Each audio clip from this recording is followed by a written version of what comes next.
Hello, welcome to Miniature Realms. My name's Stuart. Warlord Games have just sent me a hard copy of the new Epic Battles Hail Caesar, the Punic Wars rulebook that will come with the big starter set, the Hannibal starter set, and some of the smaller ones as part of that release. So I thought I'd just record a quick video and give my first impressions on the book.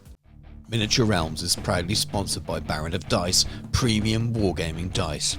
Over 500 styles, over 4,000 customer reviews. Welcome to the best dice on the planet. So up front, let's be clear on what I'm going to cover with this today. I received a PDF copy of this recently, but not all that long ago, so I've had a quick flick through, and this is the first time today, at time of recording, that I've had a chance to flick through this as well. What this video is not going to be is a full detailed review of the Hail Caesar game.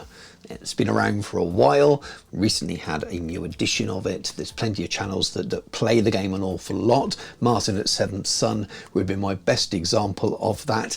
And when Martin's got his copy of these, I'm pretty sure he's got it now, it's on the way, I'm sure he's going to do a really in-depth look at the rules and how it compares for the big set that you use for 28mm. So I'm not going to go deep into the rules, but what I tend to do is pick out some of my favourite parts, look at some of the new things that kind of relate to epic wargaming rather than the larger scale wargaming, and just give my overall first impressions. So for someone looking to get into this period with this game, have a bit of an idea what to expect rather than an in-depth review of the Hail Caesar mechanics itself. So what this book isn't is the same as this, but it also is. Does that make sense? Not really. So the core rules for Hail Caesar are what they are. They are Hail Caesar, and this isn't the new edition, by the way. It's just what I had to hand. But what Warlord Games do is take their core Hail Caesar in this case, but they did the same with Pike and Shot and with Black Powder, and adjust it slightly to match the epic release. Now, things haven't always been that way. For those of you that have followed the channel right back since its early days, and it was born really with the epic American Civil War release, will know that it released with this standard small version of second edition Black Powder. And then with it, we had this little pamphlet, and the pamphlet inside gave a few ideas of how you might have formations using the new epic miniatures and bases, and a few other little suggested adjustments. But essentially, you are still using the standard rules, and that remains the same with Pike and Shot and Hail Caesar as well in most cases. By the time they got to the next epic release, they reskinned the Black Powder rules. So rather than providing a copy of this with another pamphlet, they added the information for that pamphlet inside the book and changed all the artwork and moved things around, but the core text is essentially the same. It is Black Powder second edition, but all of the images inside relate only to the Waterloo period. So this is a generic Black Powder period book, and images inside will have Zulu War and so on and so on. Here we'll only have pictures of the Napoleonic periods, and any painted miniatures in here are their epic miniatures, so it's designed for that. But you could get this and play larger scale Black Powder games using the rules. You just wouldn't have the recommended frontages for the larger sizes, because all the examples are given in this are based on the epic miniatures. We also had a supplement for the Waterloo range. Again, this is pretty scale agnostic if you really want it to be. This is typical sandbox historical wargaming, but it was designed with the epic details on, and it sold really, really nicely as far as I know, and I think it's still a fantastic book, and hopefully we will see something like this for some of the other ranges. And then next up, we had Pike and Shot. Now again, rather than releasing the Pike and Shot small rule book and a pamphlet, they stuck with the same format that they did for Waterloo. It's obviously working for them. Epic had really, really grown in its popularity. And again, we had a reskinned rule book where all the pictures inside related to the topic in hand, and all the pictures of the painted miniatures were of their Pike and Shot epic ranges. So it's no real surprise that that's exactly what you get with this book. Whether we get an extra campaign supplement like we did with 100 Days, maybe covering a different period or something like that, who knows? Depends how much they expand their ancients, but This is exactly what you got with Waterloo and with the Pike and Shot releases, so that the core rules for those systems, but reskinned with a few adjustments made inside.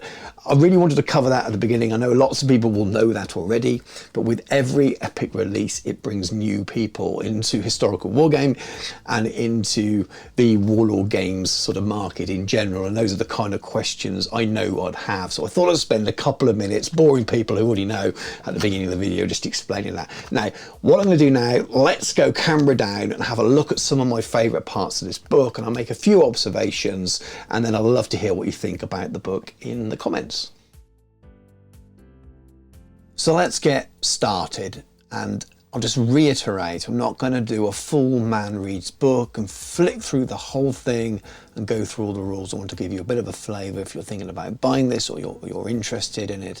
I know a lot of people are interested in base sizes for certain units or number of stands, that kind of thing, and we will cover that a little bit. I'll look at some of the examples, but I'm not going to go into the real depths of the rules and how Hail Caesar works. There are loads of fantastic battle reports. Again, check Martin over at Seventh Son and look at all his Hail Caesar battle reports, especially his Wars of the Roses ones. Lots on there, but he's also done them recently for Hail Caesar in 28mm, and I know he's going to be following up with these. So again, I will send you towards his channel, but I know other channels will be covering as well. Tabletop Collective, I'm sure Dom at Boots on the Table will have battle reports and be covering this release, so do check out those channels if you haven't already. So you have these small A5 size rulebooks, still fairly chunky and coming in at 256 pages. At the back there you have quick reference charts as well. And it's full colour, very nicely presented. All the images are, like I said in the beginning and the intro, either of epic miniatures or artwork that doesn't pertain to the 28mm stuff. And it's a very, very pretty looking book that looks very cool. The original game design for Hail Caesar was designed by Rick Priestley, with lots of things that people would recognise from Warmaster. So if you're coming to this channel as an old Hammer fan because of my other content and the way these rules work, will definitely be pretty familiar to you. The Punic Wars content in his book has been written by Ben Hampshire. So he's taken Rick's work and then turned it into this book that's really, really focused on the epic scale. So we have a full contents with lots of page references. There's no index, but a full contents, which will definitely help find parts of the rules you need. And then we have an introduction to the period and the game in general, and then the stuff that you always find in rule books about what you need to play and important principles and those kind of things. And the first page of high interest to people, at least at a glance, is the examples of what the army might look like. It talks about the basic principles of the unit. So a unit is one of these groups of warriors, but it gives you an examples here of what divisions might look like, so showing a number of different types of units and a commander. And then we got on to unit troop types, and again, if you're new to this game system or period, you will find this quite useful to let you know that the boxes that you've pre-ordered and what they're going to look like. So it talks about unit troop types. So we've got infantry here, elephants, artillery, wagons and baggage, cavalry, all pretty self-explanatory stuff. It's nice to see these miniatures. I think people who went to Salute, and not including me sadly, may have seen some of these, or at least as renders. It's nice to see them painted up. And it continues to explain some of the basic principles of the system, talking about the bases that form the units, how combat and morale says work, and you even get a basic profile here used as a way of explaining. So the Roman Hastati heavily infantry, 2 bases as pictured here, and it has their combat stats, their special rules and their points. Those basic stats continue to be expanded and talked about here, and we talk a little bit about casualty markers because you're not removing individual miniatures when they're multi-based. Now, unit size is always a hotly contested topic, and this is a sandbox game and people will do what they want. For those of you who are coming from games like 40k or Warhammer Fantasy or anything Games Workshop based, and while there are points provided in this game, people will just play to match historical scenarios. They will change to suit their needs. So these are very much more recommendations rather than the way that they're displayed in games like Warhammer 40,000, as I said already, where the rules are very much geared towards providing a matched play scenario. Points will help, but this is a historical war game and things are much more relaxed. So you work out what you want to do in your individual gaming group or gaming friends or partners and follow what best suits you. But saying that, for those of you who are interested, they do list the base sizes here which match the epic bases, and it does tell you what the standard large, small and tiny sizes of units will be in terms of number of bases. So for infantry, a large unit would be 4 bases and then down to 3, 2 and 1 and so on. Infantry warband, which is a different kind of infantry which you don't get maybe if you've played the black powder version of this before. You just have large, standard and small, but large is 8 bases and standard is 6 and small is 4. So when you have those mass rabbles of less well trained troops, they will be shown on the battlefield in a different way with more stands, and it's a really good way of making sure that works, is having the 2 options there. And of course we have cavalry, elephants, the artillery, heavy artillery, which is different, and then wagons and baggage as well. Now this is where I'll start to flick through a lot quicker and not show every single page. We have rules on formations, and then we have the game rules start to begin. But what you do see is lots of beautiful color examples of the miniatures, which is really nice to see close to outside of the website. But I'm not going to take you through the whole rulebook and talk you how the game works. And those rules take you pretty much up to a page 129. So there are lots of rules there. The font is quite big, but there are lots of rules there. It's crunchy, but it's sandbox and it's easy to make changes if you should wish to. And once you get the hang of Black Powder, Pike and Shot and Hail Caesar, they're very, very easy, fun and fast play games. So this beautiful double page picture leads you on to the second half of the book, so to speak. And then we have a section about battles. So one-on-one games, talks to you about table size and orders and things like that. Tells you about setting up a game and gives you some scenarios, which is a really nice little addition in here as well, especially if you're new to this game and new to historical wargaming. Those are things you'll be used to finding in. Again, we'll refer to Warhammer as a bit of an example, but it's a good catch-all. There's also a section here you see about army lists, and again some people won't use them. They will just set up a historical battle and make something look that's fun and cool, but some people want to play something that's close to matching points and play a game like that. So the rules are here for you as well should you wish to play the game in that way. There's sections on both main armies, as you'd expect in a book like this. Not only gives you some historical background and ideas around formations and things, which is really helpful if you're new to the period, someone like me. You also have some rules and points for some commanders of legend, and if you've seen the packs of sort of named commanders that you can purchase, then those will be the rules you need for those. Or if you wish to use them, you may come up with your own. You obviously get exactly the same for the Carthaginians as well, including the fantastic elephants and of course their commanders. There are a lot of allied troops as part of this release as well, and of course they get their own section, again with a mixture of history and rules as well. Just after that we move on to some example armies, which again is really, really useful if you're new to a game. You want to know, what does an army look like, how many miniatures would I need? Or you can see the number of units and points that are included in these examples, so you can match them back up with the examples of what you need to collect, and you can really start to work out, if you're using these army lists, do they match the box sets that you've purchased and what you're looking at getting. And then after that we have a really, really nice history section.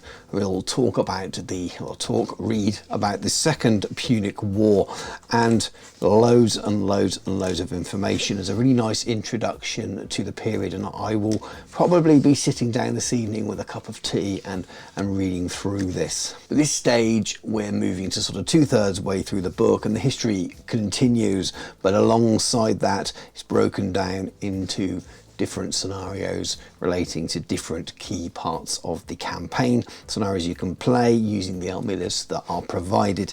Again, beautifully illustrated, lots of nice maps and things. You might find some smaller games here that really help you get used to the rules. This is, of course, is the other way of playing rather than playing. I'm going to use the term match play because it's so often used with Games Workshop games, but rather than playing matched points, you could pick one of these games where they may be balanced off to a certain extent, but also they're designed to recreate some of the famous and best maybe battles of the period, and that really forms the rest of the book.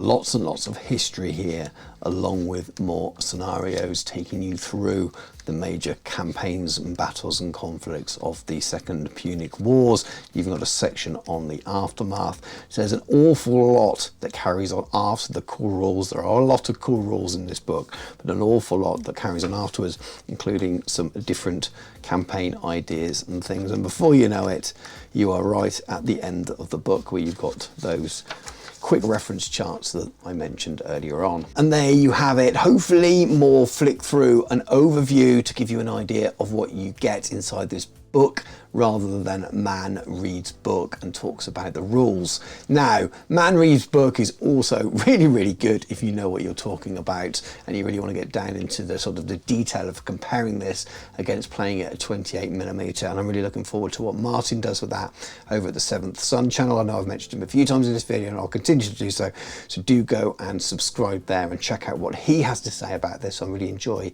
talking to him behind the scenes at the moment with messages and showing off the stuff that we've been painting, and he's been painting an awful lot more than me in order to get some battle reports on the channel. Thank you very much for watching. Hopefully the little look at this has given you a little bit more information around the release and help you decide whether you want to go ahead and buy. Like I said at the beginning when I started looking through, I wanted to be very clear and very careful. I wasn't going to flick through every pages. No one really wants to see the Man Reads Book kind of thing, but I thought it would be nice just to show some key elements and give people a bit of a flavour of what's inside and what to expect. If you are going to order this or order the box, I do have an affiliate link which you'll find in the video description below. It's a really good way of supporting the show.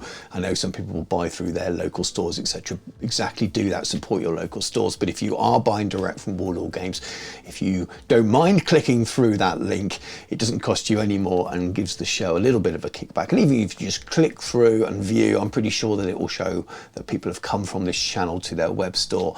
It shows that them giving me these things a little bit early pays them back in terms, and it means I can keep making these videos and share this stuff with you ahead of release dates. Our channel has a really friendly Discord where we discuss all wargaming, not just the stuff that's on the channel, but if it's miniature wargaming or painting related, it's a free place to join and chat. There's a link for that in the video description as well. And if you'd like to support the channel even further, I do have a Patreon, which are a number of different tiers, right from the sort of basic where you're just saying thank you and supporting the channel, towards the other end where there's one-on-one painting tuition via Zoom, albeit, but there is one-on-one painting tuition, so there may be something there to suit you. I will be doing lots more content on the epic stuff and lots more coming soon for this product release as well. I'm working on a painting tutorial at the moment, and that will hopefully be out not too long after this video. But other than that, thank you very much for taking the time to watch the video.